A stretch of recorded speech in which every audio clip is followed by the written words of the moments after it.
नमस्कार दोस्तों। आज हम चर्चा करने जा रहे हैं उपचारात्मक शिक्षण कक्षा 9 से 12 के विस्तृत दिशा निर्देश जो कि सत्र 2022-23 के लिए हैं। इसमें कक्षा 9 में जितने भी एनरोल स्टूडेंट हैं उनके लिए अंग्रेजी, गणित व विज्ञान एवं कक्षा 11 से 12 के लिए जो विद्यार्थी हैं उनमें अधिकतम 3 विषय उपचारात्मक शिक्षण कार्य के लिए लिए गए हैं।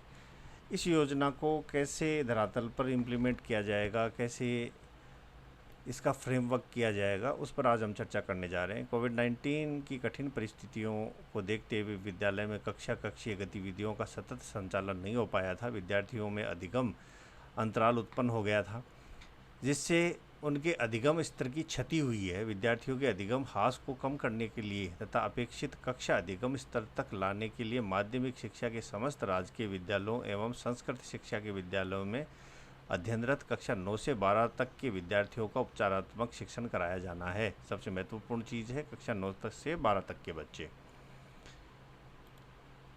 अभी इसके जो मुख्य पहलू हैं उन पर भी हम चर्चा करेंगे। उपचारात्मक शिक्षण का संचालन 14 जुलाई से प्रारंभ होगा। 14 जुलाई से हमारे को उपचारात्मक शिक्षण प्रारंभ कर देना है। प्रत्येक कक्षा के लिए 90 घंटे प्रति विषय अनुसार शिक्षण समय सारणी में निर्धारित विषय कालांशों में ही करवाया जाना है। जो निर्धारित कालांश है उन्हीं के दौरान ही उपचारात्मक शिक्षण करवाया जाएगा। उपचारात्मक शिक्षण स्टार्ट करने से पहले हमारे को प्री असेसमेंट और पूर्ण होने के बाद में पोस्ट असेसमेंट करना है, जिससे हमारे को ये पता चल सके कि जब बच्चे ने उपचारात्मक शिक्षण प्रारंभ किया था तब उसकी क्या स्थिति थी और उपचारात्मक शिक्षण के बाद में उसने कितना ग्रोथ किया है। विषय अध्यापक द्वारा पूर्व एवं पश्चात आकलन प्रपत्रों का संधारण तथा समीक्षा की जाएगी। स्वाभाविक सी बात है, तभी हम किसी निष्कर्ष पर पहुंच पाएंगे। आकलन के प्राप्तांकों की प्रविष्टि शाला दर्पण पर भी की जाएगी, इसका रिकॉर्ड भी हमारे को रखना है। विद्यालय में संबंधित विषय अध्यापक, वरिष्ठ अध्यापक या व्याख्याता न होने पर संस्था प्रधान द्वारा एसएमसी या एसडीएमसी में प्रस्ताव पारित करवाकर संबंधित विषय के योग्यताधारी व्यक्ति को उपचारात्मक शिक्षण हेतु कार्य व्यवस्थार्थ भी लगाया जाए। यानी अगर सब्जेक्ट टीचर या लेक्चरर नहीं है तब बच्चों को तब भी उपचारात्मक शिक्षण करवाया जाएगा। उसके लिए हमारे को अरेंजमेंट पर या किसी योग्यताधारी व्यक्ति को कॉन्ट्रैक्ट पर रखना होगा। कार्य व्यवस्थार्थ लगाए गए व्यक्ति को कक्षा 9 व 10 के लिए 200 रुपये प्रति घंटा पे किया जाएगा और इसी प्रकार कक्षा 11 व 12 हेतु कार्य व्यवस्थार्थ लगाए गए व्यक्ति को 300 रुपये प्रति घंटा के हिसाब से मानदेय देना है। विषय अध्यापक न होने की स्थिति में कार्य व्यवस्थार्थ लगाए गए व्यक्ति द्वारा 90 घंटे का उपचारात्मक शिक्षण माह नवंबर तक अनिवार्य रूप से समाप्त कर देना है। नवंबर माह तक ये उपचारात्मक शिक्षण 90 घंटे का समाप्त हो जाएगा। उपचारात्मक शिक्षण हेतु सहायक सामग्री जिसमें पेपर, रिम, फोटोकॉपी आदि के लिए कक्षा 9 व 10 के लिए 500 रुपये है। इसी प्रकार कक्षा 11 व 12 के लिए 500 रुपये आवंटित किए गए हैं। इससे वो सपोर्टिंग पेपर वर्क के लिए डॉक्यूमेंटेशन कर सकते हैं और भी हेल्प के लिए आप पेपर प्रिंट आउट के लिए इन पैसों को खर्च कर सकते हैं। जिस मद के लिए राशि उपलब्ध कराई गई है उसी मद में ये व्यय की जाएगी। गतिविधियों के क्रियान्वयन हेतु उपयोग की गई राशि का यूसी बना के हमारे को निर्धारित प्रपत्र में हायर फॉर्मेशन को देना है। राशि का उपयोग योजना के दिशा निर्देशों अनुसार ही होगा। स्वाभाविक सी बात है। विद्यार्थी के पूर्व परख के आकलन के आधार पर पूर्व कक्षाओं के लर्निंग आउटकम पर शिक्षण करवाए हुए उन्हें वर्तमान कक्षा स्तर तक लाया जाए। हमारे को इस उपचारात्मक शिक्षण के बाद में बच्चे को उसके वास्तविक स्तर तक लेके जाना है, तभी ये योजना सार्थक हो पाएगी। विद्यार्थियों के अधिगम स्तर में हुई क्षति को पूर्ण करने तथा अभ्यास कराते हुए सिखाने के लिए विभिन्न स्तरों पर किए गए कार्य की सूची हमारे को बनाना है। एक सीक्वेंस बनाए, एक रिपोर्ट बनानी है, जिससे हमारे को पता चल सके कि हमारा ये जो प्रयास है कितना सार्थक रहा है। स्वाभाविक सी बात है, अगर कोई योजना बन रही है तो हर एक स्तर पर दायित्व निर्धारित किए गए हैं। ये जिला स्तर के दायित्व हैं, ब्लॉक स्तर के दायित्व, इनका हम अध्ययन नहीं करेंगे। हम अध्ययन करेंगे पीओ और यूसीईओ स्तर के दायित्व का। माह दिसंबर 22 के प्रथम सप्ताह में शाला दर्पण पर कक्षा 9 में नामांकित विद्यार्थियों की संख्या अनुसार अपने क्षेत्र के समस्त विद्यालयों के लिए कार्य पुस्तिका ब्लॉक कार्यालय से प्राप्त करना है। कार्य पुस्तिका प्राप्त के 2 दिवस में अपने परिक्षेत्र के समस्त विद्यालयों में इन वर्कबुक्स को डिस्ट्रीब्यूट करना है। ब्लॉक से कार्य पुस्तिका लाने का व्यय वहन करना है। शाला दर्पण के नामांकन एवं प्राप्त कार्य पुस्तिकाओं में 1 से 5% तक अंतर हो सकता है। ऐसी स्थिति में परिक्षेत्र के विद्यालयों से समन्वय कर कार्य पुस्तिकाओं की उपलब्धता सुनिश्चित करना भी पीओ की जिम्मेदारी है।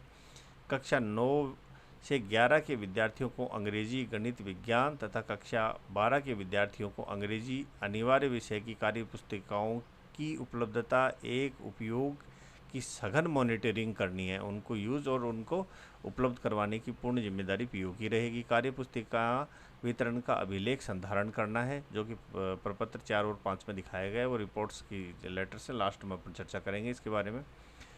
हेड ऑफ द इंस्टीट्यूट, जो संस्था प्रधान है, उनकी क्या जिम्मेदारी? कक्षा 9 से 11 में अंग्रेजी, गणित व विज्ञान विषय तथा कक्षा 11 व 12 में विद्यार्थियों की आवश्यकता को प्राथमिकता देते हुए प्रति संकाय अधिकतम 3 विषयों का उपचारात्मक शिक्षण करवाया जाना है। प्रत्येक विद्यार्थी तक कार्य पुस्तिका के वितरण करते हुए विद्यालय स्तर पर प्राप्त कार्य पुस्तिकाओं एवं विद्यार्थियों को वितरित कार्य पुस्तिकाओं को रिकॉर्ड प्रपत्र 6 व 7 के अनुसार संधारित करना है।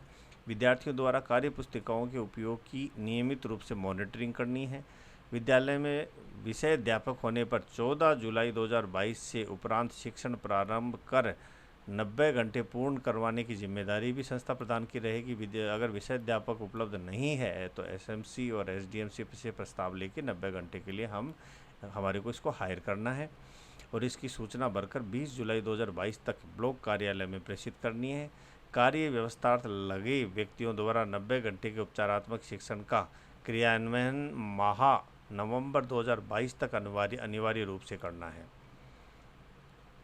प्राप्त कार्य पुस्तिकाओं की संख्या में 1 से 5% का अंतर हो सकता है, तो ये समन्वय बैठाते हुए सभी बच्चों को उपलब्ध करवाना है। उपचारात्मक शिक्षण एवं कार्य पुस्तिका में विद्यार्थियों द्वारा किए जा रहे कार्यों का अवलोकन भी समय समय पर करना है।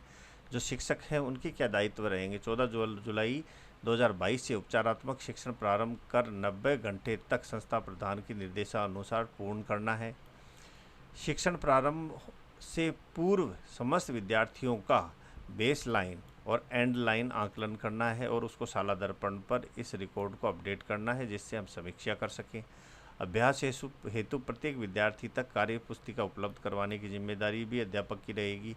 यथासंभव उपलब्धता के आधार पर टीएलएम विज्ञान एवं गणित किट का उपयोग भी किया जाए, जिससे कि उनको सीखने में आसानी हो और जो लेसन है वो रुचिकर रहे। उपचारात्मक शिक्षण अंतर्गत की गई गतिविधियाँ, आकलन, अभ्यास कार्य, विद्यार्थी उपलब्धि आदि का समस्त रिकॉर्ड संधारण करना है। विद्यार्थी द्वारा कार्य पुस्तिका में किए गए अभ्यास कार्य की नियमित जांच करनी है। उपचारात्मक शिक्षण अंतर्गत किए जा रहे कार्य का पाक्षिक आकलन भी किया जाना है। ये महत्वपूर्ण गतिविधि है। गतिविधि के क्रियान्वयन पश्चात विद्यार्थियों का अधिगम स्तर कक्षा स्तर तक प्राप्त करवाने की पूर्ण कोशिश करनी है। अभी हम उन प्रपत्रों पर चर्चा करेंगे जिनको रिपोर्ट रिटर्न में शामिल किया जाना है। प्रपत्र 1 है जो जिला स्तरीय है। सबसे पहले जिले का नाम आ जाएगा, ब्लॉक का नाम आ जाएगा, कक्षा 9 के अंदर विज्ञान, अंग्रेजी, गणित, सामग्री प्राप्ति की दिनांक आ जाएगी, स्टॉक रजिस्टर के पेज क्रमांक आ जाएंगे, किस पेज क्रमांक के अंदर हमने इस स्टॉक को एंटर किया है। नेक्स्ट है प्रपत्र 2 व 3, ये ब्लॉक और दोनों ब्लॉक से संबंधित हैं। सबसे पहले कुल प्राप्त कार्य पुस्तिकाओं की संख्या आ जाएगी। यहाँ पर विज्ञान, अंग्रेजी, गणित, ये जो ब्लॉक से मिली हैं वो संख्याएं हैं। पीओ के द्वारा वितरित विज्ञान, अंग्रेजी, गणित की कार्य पुस्तिकाओं की संख्या आएगी। ये संस्कृत विद्यालयों के लिए वितरित संख्या है। यहाँ पर कुल वितरण यहाँ पर होगा, शेष यहाँ पर रहेगा और प्रभारी के हस्ताक्षर यहाँ पर होंगी। पीओ और यूसीईओ विद्यालय का नाम यहाँ पर होगा। अंग्रेजी, गणित एवं विज्ञान की कार्य पुस्तिकाओं की संख्या यहाँ होगी। रिसीविंग करने वाले व्यक्ति के सिग्नेचर, मोबाइल नंबर, हस्ताक्षर यहाँ पर होंगे। ये सारी वही प्रपत्र हैं जिनको हमारे को रिपोर्ट रिटर्न के लिए हायर फॉर्मेशन को फॉरवर्ड करना है। ये फिर यहाँ पर प्राप्ति, विद्यालय को वितरित कार्य पुस्तिकाओं की संख्या, शेष रही यहाँ पर प्रभारी के हस्ताक्षर। यहाँ पर हम बात करेंगे, फिर डेट आ जाएगी, विद्यालय का नाम होगा, वितरित कार्य पुस्तिकाओं की संख्या, प्राप्त करने वाले व्यक्ति का नाम, मोबाइल नंबर, हस्ताक्षर। ये विद्यालय से संबंधित एक रिपोर्ट है जो प्रपत्र 6 और 7 के अंदर हमने अभी वीडियो में चर्चा भी की थी। प्राप्त कार्य पुस्तिकाओं की संख्या होगी, विद्यार्थियों को वितरित कुल शेष और प्रभारी के हस्ताक्षर होंगे। उसी प्रकार से यहाँ पर सेम वही चीज़ फिर दर्शाई गई है। उपचारात्मक शिक्षण हेतु कार्य व्यवस्थार्थ लगाए गए व्यक्ति की सूचना हमारे को भेजनी है, ये महत्वपूर्ण है। यहाँ पर जिला, ब्लॉक, कक्षा 9 हेतु कार्य व्यवस्थार्थ लगाए गए व्यक्तियों की संख्या, यहाँ पर संख्या हमारे को देनी है। विज्ञान, गणित और अंग्रेजी के लिए कितने व्यक्ति? एक एक व्यक्ति हैं, स्वाभाविक बात है एक स्कूल के लिए। कक्षा 10 के लिए यहाँ पर होगा और 11 व 12 के लिए यहाँ अधिकतम 3 विषय के लिए यहाँ पर 3-3 व्यक्ति हो सकते हैं। आशा करता हूँ ये वीडियो आपको अच्छा लगा होगा। धन्यवाद।